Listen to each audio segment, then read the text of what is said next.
Hello friends, मैं अर्चना आप सभी का अर्चना हिंदी एजुकेशन यूट्यूब चैनल पे स्वागत करती हूँ।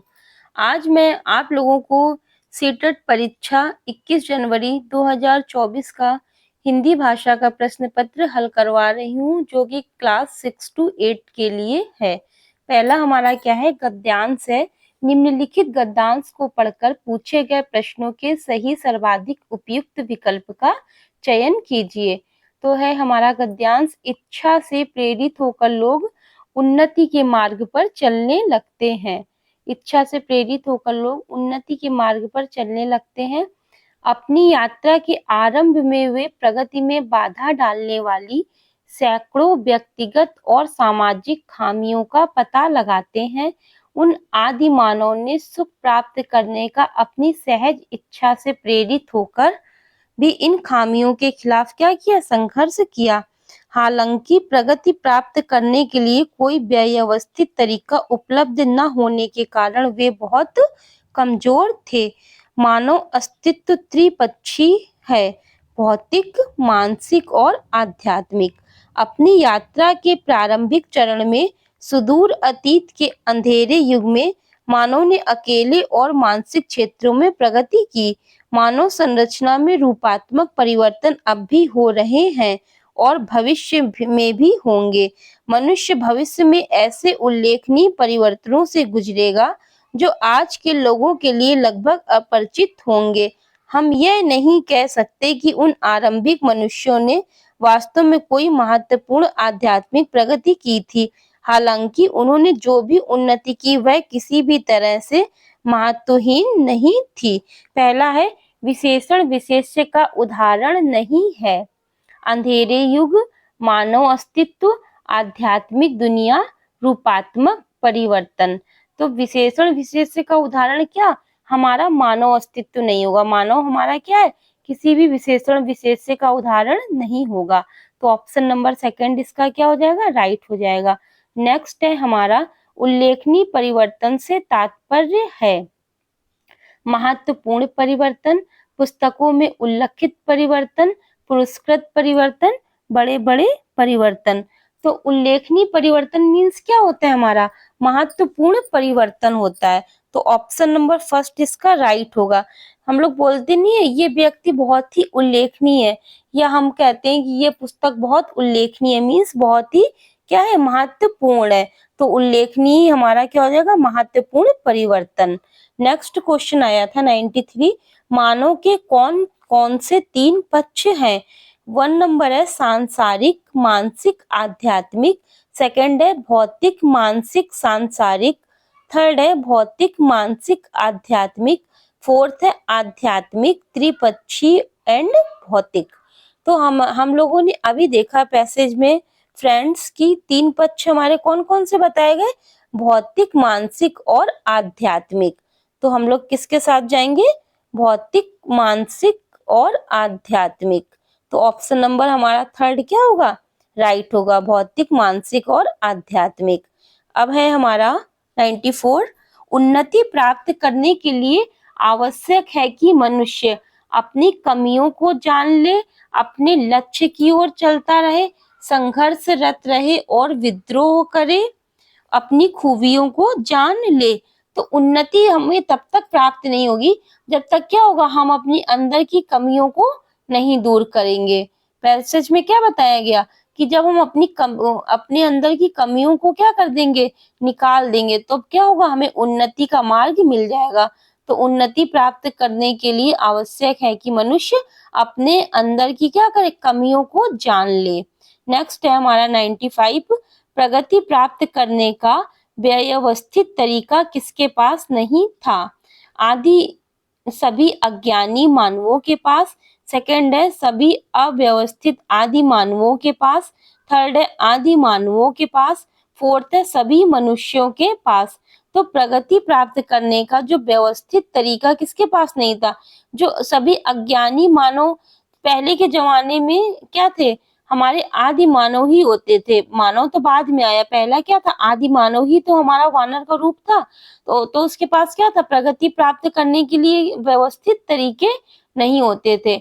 इन्होंने इसमें दिया भी है उन आदि मानवों ने सुख प्राप्त करने की सहज इच्छा से प्रेरित होकर भी इन खामियों के खिलाफ संघर्ष किया। हालांकि प्रगति प्राप्त करने के लिए कोई व्यवस्थित तरीका उपलब्ध न होने के कारण वे बहुत कमजोर थे। तो यहाँ पे किसकी बात की गई है? आदि मानव की बात की गई है। तो हम लोग ऑप्शन नंबर सी के साथ जाएंगे। तो ऑप्शन नंबर थर्ड इसका राइट हो जाएगा कि प्रगति प्राप्त करने के लिए जो आदि मानव थे उनके पास कोई भी व्यवस्थित तरीका नहीं था। 96 नंबर है, गद्यांश के आधार पर कहा जा सकता है कि परिवर्तन मानव जीवन का सत्य है। परिवर्तन अपरिपक्वता को दर्शाता है।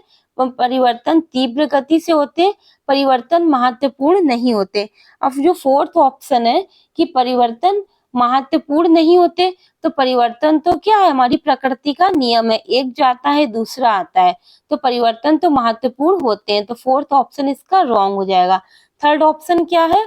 परिवर्तन तीव्र गति से होते हैं, ऐसा नहीं कहा जा सकता। कभी कभी क्या है, जो हमारा विकास है वो बहुत तीव्र गति से होता है और कभी कभी मंद गति से होता है। तो ऑप्शन नंबर थर्ड इसका रॉन्ग हो जाएगा। नेक्स्ट हमारा सेकंड आया था, परिवर्तन अपरिपक्वता को दर्शाते हैं। ऐसा भी नहीं कह सकते कि अपरिपक्वता को दर्शाते हैं। कभी कभी क्या है, परिवर्तन हमारे क्या होते हैं? परिपक्व होते हैं। जैसे कि जब हमारी बॉडी का विकास होता है तो क्या होता है? वो एक परिपक्व अवस्था के लिए होता है। और फर्स्ट है, परिवर्तन मानव जीवन का सत्य है।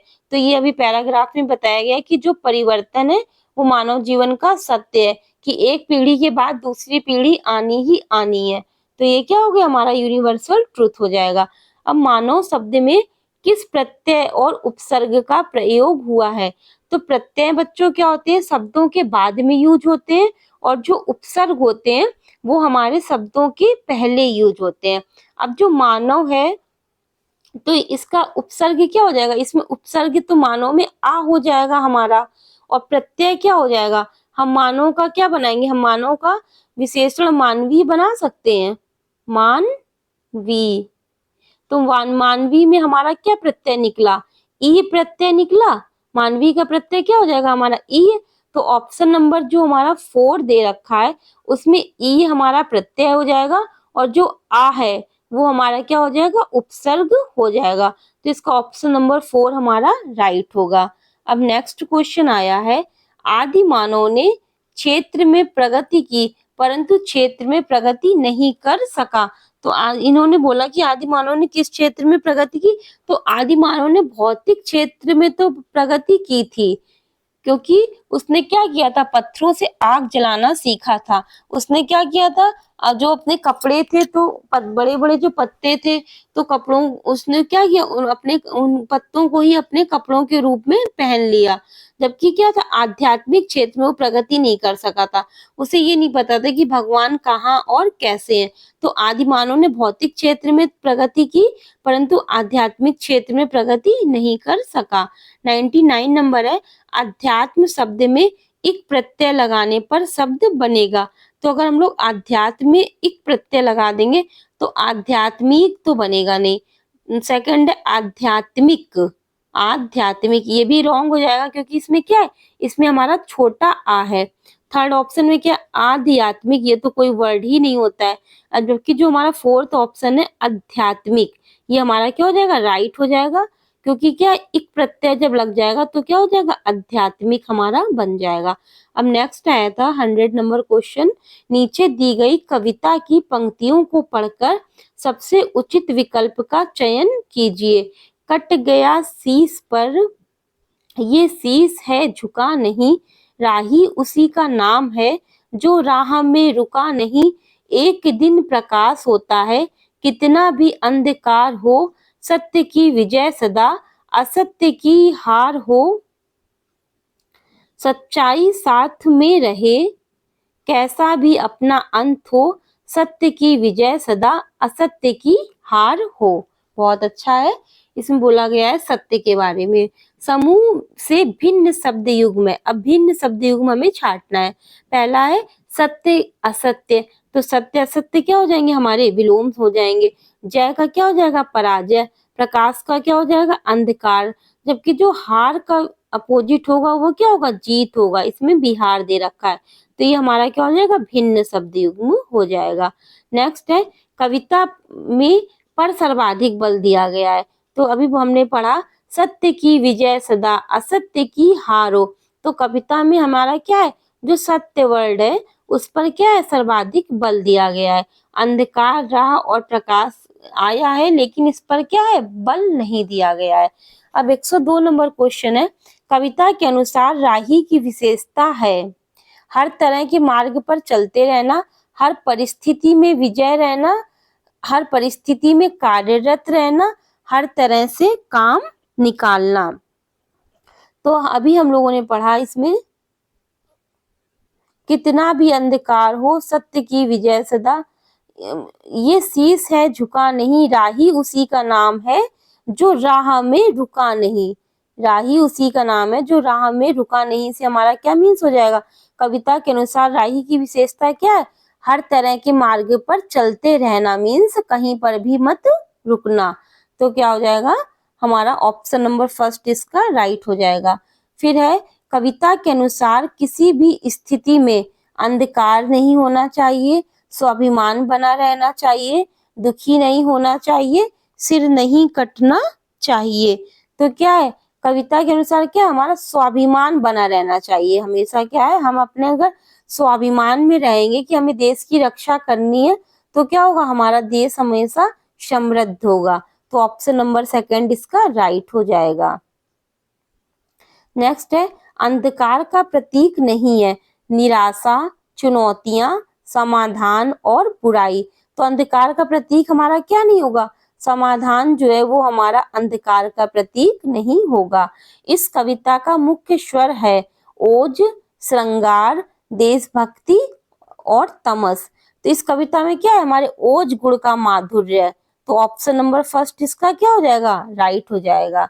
अब है हमारा 106 नंबर। अब पैसेज हमारा यहाँ पर खत्म होता है।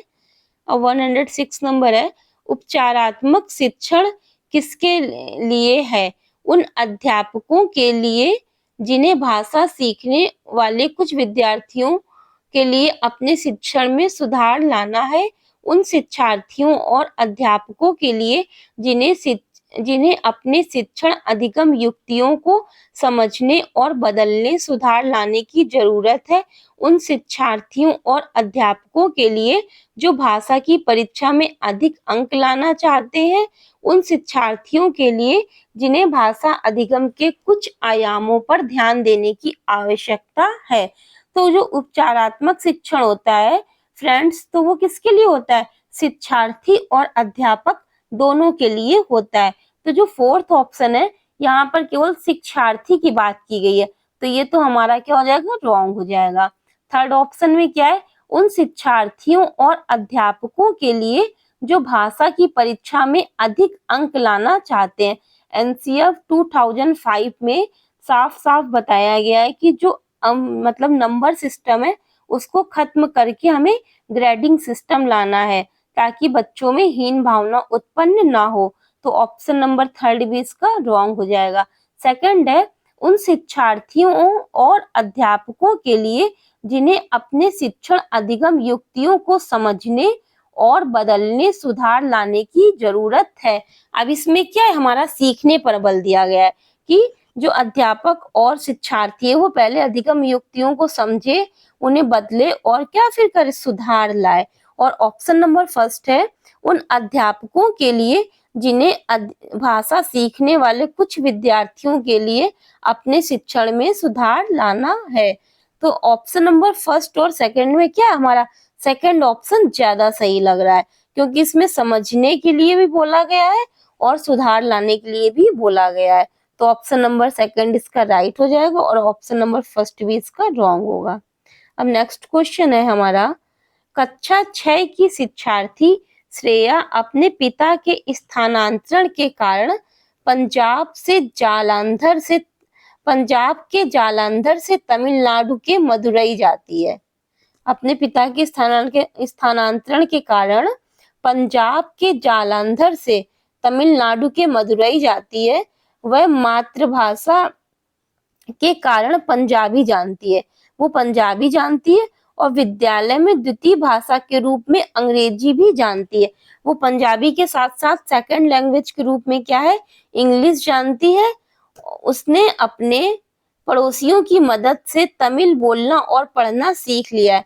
उसने अपने पड़ोसियों से क्या है, तमिल को बोलना और पढ़ना सीख लिया है। उसके द्वारा जानी गई भाषाओं के संदर्भ में कौन सा कथन सही है? पहला ऑप्शन है हमारा, तमिल भाषा अर्जन और अंग्रेजी तथा पंजाबी भाषा अधिगम के अंतर्गत आएगी। विद्यालय में द्वितीय भाषा के रूप में उसने अंग्रेजी सीखी है, तो अंग्रेजी क्या है हमारी, हमारी तमिल भाषा अर्जन और अंग्रेजी तथा पंजाबी भाषा अधिगम के अंतर्गत आएगी। हमारी इसमें क्या है, केवल जो इंग्लिश लैंग्वेज है वही उसकी सेकंड लैंग्वेज है, तो ओनली वही अधिगम के अंतर्गत आएगी, तो ये हमारा रॉन्ग हो जाएगा। नेक्स्ट है, सभी तीन भाषाएं पंजाबी, तमिल व अंग्रेजी भाषा अधिगम के अंतर्गत आएगी, ये भी गलत है। हमारी केवल क्या है, पंजाबी और जो तमिल भाषा है वो अर्जन के अंतर्गत आएगी, जबकि जो इंग्लिश है वो इसकी क्या है, सेकंड लैंग्वेज है, तो वो क्या होगा, एक प्रकार का अधिगम बोला जाएगा। थर्ड ऑप्शन है, अंग्रेजी भाषा अर्जन और पंजाबी तथा तमिल भाषा अधिगम के अंतर्गत आएंगी, ये भी रॉन्ग हो जाएगा। फोर्थ है, पंजाबी और तमिल भाषा अर्जन है और अंग्रेजी भाषा अधिगम के अंतर्गत आएगी। फोर्थ ऑप्शन क्या होगा, इसका राइट हो जाएगा। अब नेक्स्ट क्वेश्चन है, निम्नलिखित में से कौन सा विस्तृत पठन का उद्देश्य नहीं है? अब इसमें हमें क्या है, विस्तृत पठन बताना है। बहिर्वेशन एक्स्ट्रापोलेशन के लिए पठन, सेकंड है व्याकरण अधिगम के लिए पठन, थर्ड है आनंद के लिए पठन, फोर्थ है सराहना बोध के लिए पठन। तो विस्तृत पठन का उद्देश्य हमारा क्या नहीं होगा, व्याकरण अधिगम के लिए जो हमारा पठन होता है वो हमारा क्या होगा, विस्तृत अधिगम के लिए पठन के अंतर्गत नहीं माना जाएगा। तो ऑप्शन नंबर हमारा क्या, इसका सेकंड राइट होगा। नेक्स्ट है, शिक्षण की वह विधि जिसमें अध्यापक और 4 विद्यार्थी विभिन्न भूमिकाओं के साथ एक सहयोगात्मक अधिगम समूह का गठन करते हैं, मीन्स सहयोग से कार्य कर रहे हैं। पाठ्य वस्तु की विषय वस्तु पर संवाद किया जाता है, जिससे समीपस्थ विकास का क्षेत्र सृजित होता है और परिणामता पठन बोध में सुधार होता है। इस विधि को क्या कहेंगे? ये पहला, एक तो ये हमारे यहाँ पे क्वेश्चन बनता है, सीडीपी में पूछा जाता है कि समीपस्थ विकास का क्षेत्र किसने दिया है, या जेड डीपी मॉडल किसने दिया है? तो आप लोग बताएंगे कि ये हमारा किसने दिया है, वाइगोत्स्की ने दिया है। अब हमारा पहला ऑप्शन है पारस्परिक शिक्षण, सेकंड है संरचनात्मक उपागम, थर्ड है मॉडल पठन और फोर्थ है व्याकरण अनुवाद विधि। तो इसमें हमारा क्या होगा, पारस्परिक शिक्षण हमारा राइट होगा, क्योंकि जहां पर पाठ्य वस्तु की विषय वस्तु पर संवाद किया जाता है और समीपस्थ zone of proximal development means समीपस्थ विकास का क्षेत्र जहां डेवलप होता है और पठन में क्या होता है, सुधार होता है, तो वो हमारा क्या होगा, पारस्परिक शिक्षण होगा। मतलब हम लोग आपस में मिलजुल कर संवाद करके शिक्षण को प्राप्त कर रहे हैं, तो वो हमारा पारस्परिक शिक्षण कहलाता है। अब हमारा क्या है 110 नंबर, वह भाषा क्या है जिसका प्रयोग हम दिन प्रतिदिन के लिए आमने सामने की अंतः क्रिया के लिए करते हैं, आमने सामने की अंतः क्रिया के लिए। तो हमारा क्या है इसमें, फोर्थ ऑप्शन है संज्ञानात्मक अकादमिक भाषा निपुणता। ये हमारा कब होगा ऑप्शन सही, जब हमसे अमूर्त शिक्षण की बात करेगा। जब बच्चों अमूर्त शिक्षण की बात करता है तो अमूर्त शिक्षण में क्या होता है, सोचने, विचारने और तर्क करने की क्षमता का विकास किया जाता है। तो उसके लिए आपके पास जब ज्ञान होगा तभी तो आप किसी चीज को सोच समझ पाएंगे, तो ये हमारा क्या हो जाएगा, रॉन्ग हो जाएगा। नेक्स्ट है अंतरवैयक्तिक भाषा निपुणता, केवल आप अपने अंदर की भाषा सुधार रहे हैं तो उससे हमारा क्या होगा, दिन प्रतिदिन आमने सामने की अंतः क्रिया डेवलप नहीं होगी। सेकंड ऑप्शन है संप्रेषणात्मक भाषा कौशल, मीन्स जहाँ पे विचारों का क्या हो रहा है, आदान प्रदान हो रहा है, लेकिन अब ये नहीं पता कि वो दिन प्रतिदिन हो रहा है कि किस लेवल पर हो रहा है, तो ये वाला ऑप्शन भी हमारा गलत हो जाएगा। और ऑप्शन नंबर फर्स्ट है बुनियादी अंतरवैयक्तिक संप्रेषण कौशल बिक्स, ये हमारा इसलिए सही होगा क्योंकि जब हम लोग दिन प्रतिदिन में आमने सामने जब हम लोग बैठकर बातें करते हैं तो हम लोग क्या होता है, ग्राउंड मीन्स बुनियादी अंतरवैयक्तिक संप्रेषण कौशल, जिसे बिक्स बोलते हैं, मीन्स क्या है, जीरो लेवल से स्टार्ट करते हैं तो उसे बोलेंगे बुनियादी, बिक्स। अब 111 नंबर है हमारा, एक शिक्षार्थी किसी विशिष्ट जानकारी प्राप्त करने के लिए समाचार पत्र से, कौन सी जानकारी है, पहली बात तो विशिष्ट जानकारी है, और विशिष्ट जानकारी के लिए वो समाचार पत्र से समाचार पढ़ती है। इस पठन को क्या कहेंगे? सरसरी तौर पर पठन, ये तो गलत हो जाएगा, क्योंकि विशिष्ट जानकारी हमें चाहिए, कुछ विशेष हम पढ़ना भी चाहते हैं और सोचे कि जल्दी जल्दी पढ़ ले तो वो रॉन्ग हो जाएगा। अध्ययन कौशल, ये किसी प्रकार का कौशल यहाँ पे नहीं डेवलप हो पा रहा है, क्योंकि हम लोग यहाँ पे क्या है, पढ़ने की बात की गई है, ना कि कौशल की, तो ऑप्शन नंबर थर्ड भी रॉन्ग हो जाएगा। अब सेकंड है हमारा, बारीकी से पठन, तो जहां पर भी विशिष्ट जानकारी या विशिष्ट डाटा या विशिष्ट ज्ञान की बात की जाती है तो वहां पे ऑप्शन नंबर सेकंड हमारा राइट होगा, बारीकी से पठन। समालोचनात्मक चिंतन, चिंतन तो हम लोग तब करते हैं ना जब हमें किसी चीज की जानकारी बहुत अच्छे से हो जाती है। यहाँ तो ओनली अभी केवल क्या है, पढ़ाई की जा रही है, तो और वो भी क्या है, विशिष्ट जानकारी के लिए, तो हो जाएगा हमारा बारीकी से पठन। ये क्वेश्चन सीटेट में लैंग्वेज चेंज कर करके बार बार पूछे जाते हैं, तो आप लोग इस वीडियो को 1 से 2 बार प्ले करके देखिए और क्वेश्चंस को समझिए। अब हमारा 112 नंबर क्वेश्चन है, मिडिल स्तर पर अध्यापन करने वाली अध्यापक एक पाठ्य सामग्री छोटी कहानी पठन के लिए देती है और कहानी और कहती है कि सत्ता एवं न्याय के दृष्टिकोण से इस पाठ्य सामग्री के अर्थ व विचारों पर चर्चा करो। अध्यापक अपने विद्यार्थियों में किसका विकास करने की चेष्टा कर रही है? पहला ऑप्शन है हमारा समालोचनात्मक शिक्षण शास्त्र, सेकंड है समालोचनात्मक भाषा विकास, थर्ड है उच्च स्तरीय भाषा विकास, फोर्थ है समालोचनात्मक साक्षरता कौशल। तो समालोचनात्मक शिक्षण शास्त्र तो इसलिए नहीं होगा क्योंकि यहाँ पे क्या है, किसी पेडागोजी के प्रश्नों की हम लोगों ने क्या है, चर्चा नहीं की है, तो ये वाला ऑप्शन तो हमारा रॉन्ग हो जाएगा। नेक्स्ट है समालोचनात्मक भाषा विकास, अगर हम कोई कहानी को पढ़ते हैं तो उससे क्या है, हमारा भाषा विकास तो होगा लेकिन समालोचनात्मक भाषा विकास नहीं होगा। उच्च स्तरीय भाषा कौशल, मिडिल स्तर पर तो उच्च स्तरीय भाषा कौशल डेवलप ही नहीं होता है, ये तो हमारा क्या है, हायर लेवल पर डेवलप होता है। फोर्थ है समालोचनात्मक साक्षरता कौशल, ये है कि अगर हम पाठ्य सामग्री छोटी कहानी पठन के लिए पढ़ेंगे तो क्या होगा, समालोचनात्मक साक्षरता कौशल डेवलप होगा, तो ऑप्शन नंबर फोर्थ इसका राइट हो जाएगा। अब नेक्स्ट क्वेश्चन है हमारा, व्याकरण के शिक्षण अधिगम में प्रक्रियात्मक ज्ञान क्या है? व्याकरणिक तत्वों के बारे में ज्ञान, व्याकरणिक तत्वों के बारे में ज्ञान, सेकंड है व्याकरणिक तत्वों के नियमों को जानना, थर्ड है भाषा और उसकी संस्कृति को जानना, फोर्थ है यह जानना कि व्याकरणिक प्रश्नों को कैसे किया जाए। क्या है, शिक्षण अधिगम में प्रक्रियात्मक ज्ञान के बारे में पूछा गया है, तो व्याकरणिक तत्वों के बारे में ज्ञान ये तो नहीं होगा कि केवल हमने बस किसी चीज को क्या किया, रट लिया। रट्टाफिकेशन तो एनसीएफ 2005 में बहुत खराब माना गया है। सेकंड है व्याकरणिक तत्वों के नियमों को जानना, ठीक है, ये तो काफी हद तक सही है कि हम लोग चलो नियमों को जान रहे हैं। थर्ड ऑप्शन है भाषा और उसकी संस्कृति को जानना, कि वो किस भाषा का, किस संस्कृति का, ये भी हमारा काफी हद तक सही है। लेकिन इस सबसे सही कौन सा ऑप्शन है, फोर, यह जानना कि व्याकरणिक प्रश्नों और तत्वों को कैसे किया जाए। स्टूडेंट के अंदर क्या एक एक्यूरेसी डेवलप हो रही है, मतलब वो हाउ, मतलब वो प्रश्नों को पूछ रहा है कि मैं इनको कैसे हल करूं। जब भी हमारे दिमाग में क्या कब कैसे के क्वेश्चंस आते हैं तो क्या है, हमारे दिमाग में एक क्या है, प्रक्रिया डेवलप हो रही है क्वेश्चंस को हल करने की।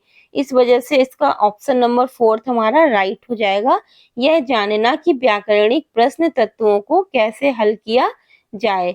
अब 114 क्वेश्चन है, त्रिभाषा सूत्र के बारे में कौन सा कथन सही है? त्रिभाषा सूत्र 1 नंबर है अंग्रेजी हिंदी घर की भाषा स्थानीय भाषा प्रथम भाषा के रूप में।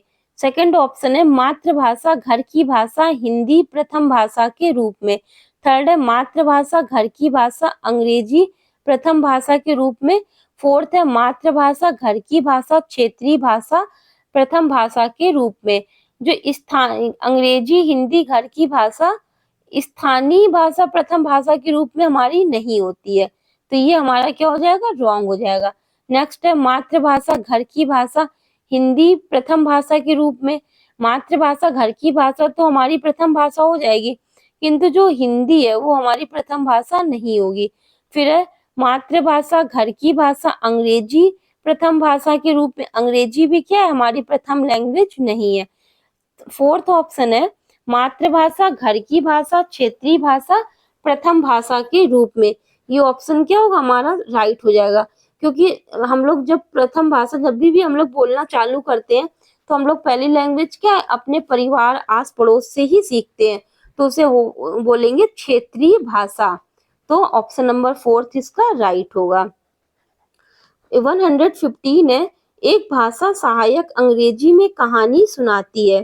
क्या करती है? स्टोरी को सुना रही है और शिक्षार्थियों से कहती है कि उन्हें जो भी भाषा आती है उस भाषा में यह कहानी समूह में सुनाए, फिर कक्षा की सामान्य भाषा में यही कहानी सुनाए। इस शिक्षण शास्त्रीय युक्ति को किस रूप में जाना जाता है? तो आप लोग बताएंगे बहुभाषिक नीति, बहुभाषा शिक्षण, भाषा अर्जन, परभाषा व्यवहार या ट्रांसलैंग्वेजिंग। अब इसमें क्या है? इसमें बोला कि पहले तो कोई शिक्षिका है वो अंग्रेजी में कहानी सुनाती है, फिर शिक्षार्थियों से कहती है कि उन्हें जो भी भाषा आती है वो मतलब क्या उस भाषा में कहानी सुनाए, और एक क्या है कक्षा की सामान्य भाषा में ही कहानी सुनाए। जो भी मतलब उन्हें लैंग्वेज आती है, जरूरी नहीं है कि वो अपने टीचर की लैंग्वेज को ही फॉलो करे। इस शिक्षण शास्त्रीय युक्ति को किस रूप में जाना जाएगा? तो परभाषा व्यवहार मीन्स ट्रांसलैंग्वेजिंग, कि हमें जो भाषा आती है हमने उसी में रूपांतरण करके अपनी स्टोरी को सुना दिया। नेक्स्ट है 116 कोझिकोड में एक विशेष समुदाय में बोली जा रही मलयालम इसी स्थान में पहले क्या है? समुदाय में बोली जा रही मलयालम है, फिर इसी स्थान में दूसरों के द्वारा बोली जा रही मलयालम। अब जो अदर पर्सन है वो भी क्या है? मलयालमी बोल रहा है, थोड़ी सी क्या है? भिन्न है। विशेष समुदाय द्वारा बोली जा रही मलयालम को किस रूप में जाना जाएगा? पहला ऑप्शन है मलयालम की क्षेत्रीय बोली, सेकंड है मलयालम की सामाजिक बोली, थर्ड है ये दो भिन्न भिन्न भाषाएं हैं, फोर्थ है मलयालम के दो प्रकार हैं। तो इसमें क्या होगा? किसी विशेष समुदाय के द्वारा बोला जा रहा है ना, तो ये क्या हो जाएगा? जहां पर भी विशेष समुदाय की बात आती है तो वहां पे क्या है? एक छोटे समुदाय या बड़े समुदाय का मीन्स होता है एक छोटे समाज या किसी बड़े समाज से लिया जा रहा है। तो ऑप्शन नंबर जो सेकंड है उसमें बताया गया है मलयालम की सामाजिक बोली। ऑप्शन नंबर सेकंड इसका राइट हो जाएगा। नेक्स्ट है अंतर्भाषिक पहचान क्या है? एक ऑप्शन है शिक्षार्थी के निर्णय सहजात भाषा में कुछ और लक्ष्य भाषा में कुछ असमान होते हैं। सेकंड है शिक्षार्थी का यह निर्णय कि सहजात भाषा का ज्ञान द्वितीय भाषा के अधिगम में अवरोध पैदा करता है। थर्ड है शिक्षार्थी की यह समझ कि विभिन्न भाषाओं का अधिगम विभिन्न योग्यताओं का आधार सम आश्वासन है। फोर्थ है शिक्षार्थी के निर्णय कुछ तो सहजात भाषा में और कुछ लक्ष्य भाषा में क्या है? हमारे समान होते हैं। तो इसको ऑप्शन नंबर क्या राइट हो जाएगा? इसको ऑप्शन नंबर हमारा 4 राइट होगा। अंतर्भाषिक पहचान के लिए शिक्षार्थी के जो निर्णय कुछ तो सहजात भाषा में और कुछ क्या है? लक्ष्य भाषा में समान होते हैं। अब नेक्स्ट क्वेश्चन है हमारा 118। नीचे दिया गया अधिगम कार्य शिक्षार्थियों को भिन्न भिन्न समूहों में कार्य करने के लिए दिया गया। पता लगाएं कि शब्द संपदा के अधिगम की इस गतिविधि को किस रूप में जाना जाएगा। निम्नलिखित शब्दों से संबंधित शब्द और वाक्यों का पता लगाइए। परिवार, शब्द, भावनाएं। ये क्या है हमारा शब्द समूह है, या समूह शब्दावली है, या शब्द जाल है, या थीम आधारित शब्दावली है। तो क्या है हमारी जो इन्वायरमेंट है उसमें क्या है, ये 6 थीम बताई गई है। तो इसी से रिलेटेड है हमारा परिवार, संबंध और भावनाएं। तो ये ऑप्शन नंबर हमारा क्या हो जाएगा, 4th राइट हो जाएगा। और 6 थीम में हमारे क्या, पेड़ पौधे, जानवर, परिवार, संबंध, भावनाएं, ये क्या है सारी हमारी थीम आधारित शब्दावली है। मतलब इसके लिए एक प्रकार की थीम बन चुकी है। अब 119 नंबर है, कक्षा 7 की अध्यापिका जोड़ियों में कार्य करवाने वाली गतिविधि करवा रही है, जिसमें सभी जोड़ियों पेयर्स को 10 वाक्यों की कहानी पर काम करने के लिए देती है। पहली जोड़ीदार पहला वाक्य पढ़ती है, दूसरी जोड़ीदार उस वाक्य को लिखती है। अब दूसरी जोड़ीदार दूसरा वाक्य पढ़ती है और पहली जोड़ीदार उस दूसरे वाक्य को क्या कर रही है, लिखती है। दोनों जोड़ीदार कहानी पूरा करते हैं। बाद में वे मूल कहानी से अपने लिए लिखे हुए की क्या करते हैं, तुलना करते हैं कि मूल कहानी कैसी थी और हमने मतलब क्या है, किस प्रकार लिखा है। इस गतिविधि को क्या कहेंगे, पारस्परिक श्रवण। पारस्परिक श्रवण तो इसलिए स्टूडेंट्स नहीं होगा कि यहाँ पे क्या है, केवल सुनने की बात नहीं की गई है, सुनने और लिखने दोनों की बात की गई है। तो ऑप्शन नंबर फर्स्ट तो इसका क्या हो जाएगा, रॉन्ग हो जाएगा। फिर क्या है, वाक्य श्रुत लेख। वाक्य श्रुत लेख भी हमारा क्या होगा, इसमें नहीं होगा, क्योंकि केवल वाक्यों का ही श्रुत लेख नहीं हो रहा, वो लोग आपस में श्रुत लेख कर रहे हैं। पारस्परिक श्रुत लेख, ये ऑप्शन हमारा क्या हो जाएगा, सही हो जाएगा। वो आपस में क्या है, आदान प्रदान के माध्यम से, किसी गतिविधि के माध्यम से या कहानी को पूरा करके श्रुत लेख कर रहे हैं। तो इसमें क्या हो जाएगा हमारा, पारस्परिक श्रुत लेख। पारस्परिक लेखन यहाँ पर हमारा रॉन्ग हो जाएगा। तो ऑप्शन नंबर 3 क्या होगा, इसका राइट होगा। नेक्स्ट है, निम्नलिखित में से कौन सा संकेत भाषा के बारे में सही नहीं है। संकेत भाषा का बारे में हमें इसमें बताना है। पहला ऑप्शन है, संकेत भाषा प्राकृतिक भाषा है। सेकंड है, संकेत भाषा की व्याकरण नहीं होती है। थर्ड है, संकेत भाषा में व्याकरण होती है। फोर्थ है, संकेत भाषा के बहुत से प्रकार हैं। तो संकेत भाषा प्राकृतिक भाषा है, ये तो गलत है। संकेत भाषा में व्याकरण होती है, ऐसा भी नहीं कह सकते कि केवल संकेत भाषा व्याकरण से ही बनी है। संकेत भाषा की व्याकरण नहीं होती है, ये हमारा क्या हो जाएगा, राइट हो जाएगा। और फोर्थ ऑप्शन है, संकेत भाषा के बहुत से प्रकार हैं, ये भी हमारा क्या है, सही है कि जो संकेत भाषा होती है उसकी क्या बहुत से प्रकार होते हैं। तो संकेत भाषा प्राकृतिक भी है।